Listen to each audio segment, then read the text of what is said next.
President Yoweri Museveni akomye kubakulira ebibuga okomye kutulugunya abalina business obutonotono nga bajjako omusolo.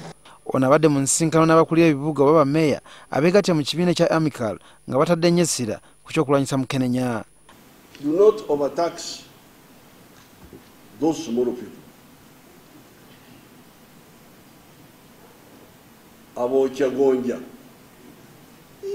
omuntu ogonja naye okumujjako omusolo mugenda kwereetera ebisiraani bannange.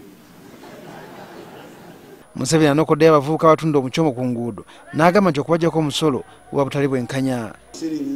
These ones here in before Mabera Forest, Namawojoro, leave those people.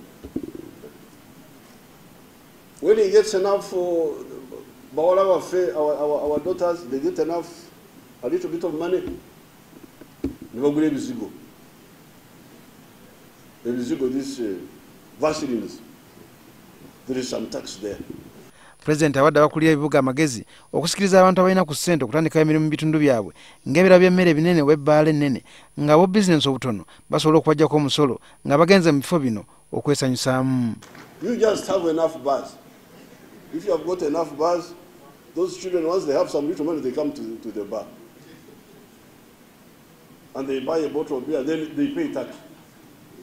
And then you will get it through now from the Ministry of Finance. He will give you the money you are looking for. Akugumudde yali meya wa Kampala John Sebana Kizito olw'okuwaayo obutale mu mikono gy'abamusiga nsimbi mu kiseera kye nga kati eno yafuuka ensibuko y'obutabanguko obuliwo kati. President Museveni era ayagala enguudo mu municipal ziddabirizibwe okusobola okulongoosa eby'entambula.